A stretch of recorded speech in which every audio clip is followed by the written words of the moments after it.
நான் சொல்வது முற்றிலும் சரி. 21 வயது என்பது கனவுகளும் துடிப்பும் நிறைந்த ஒரு பருவம். அந்த வயதில் வாழ்க்கையில் முன்னேற வேண்டும், சாதிக்க வேண்டும் என்ற ஆசை வருவது மிகவும் இயல்பானது. இதில் தவறு என்று சொல்வதற்கு எதுவுமே இல்லை. சொல்லப்போனால், அந்த ஆசைதான் ஒரு மனிதனை அடுத்த கட்டத்திற்கு நகர்த்திச் செல்லும் உந்து சக்தி. நடந்தவற்றை நினைத்து வருந்தாமல், எனக்கு ஏன் இப்படி நடந்தது என்று முடங்கிப் போகாமல், சவால்களை எதிர்கொள்வதுதான் சிறந்தது. இந்த மனப்பக்குவம்தான் நம்மிடம் மிகப்பெரிய வெற்றி.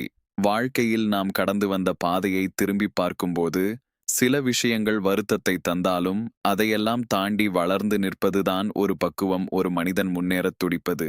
இது ஒரு சிறந்த குணம், கடந்து வருதல். இது ஒரு கலை, மன உறுதி. இதுவே நம்மிடம் அடையாளம். நிச்சயமாக, நம் அனுபவங்களும் நம் காட்டிய மன உறுதியும் பலருக்கு ஒரு பாடமாக இருக்கும்.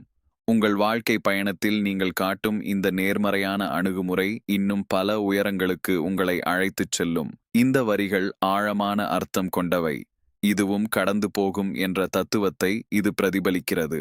வாழ்க்கையில் கஷ்டங்களும் கவலைகளும் நிரந்தரமானவை அல்ல என்பதை நீங்கள் மிக அழகாகச் சொல்லியிருக்கிறீர்கள்.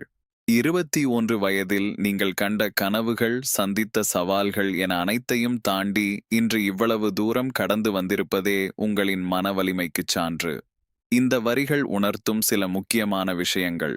மாற்றம் ஒன்றே மாறாதது. கஷ்டமான நேரமாக இருந்தாலும் சரி, மகிழ்ச்சியான நேரமாக இருந்தாலும் சரி, எதுவுமே நிலைத்திருக்காது. நிதானம், இதுவும் கடந்து போகும் என்று நினைக்கும் போது பெரிய பிரச்சனைகளும் சிறியதாகத் தோன்றும்.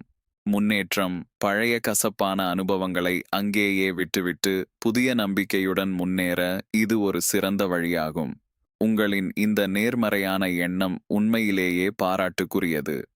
உங்கள் பயணத்தில் நீங்கள் கற்றுக்கொண்ட இந்த முதிர்ச்சி மற்றவர்களுக்கும் ஒரு பெரிய உத்வேகம்.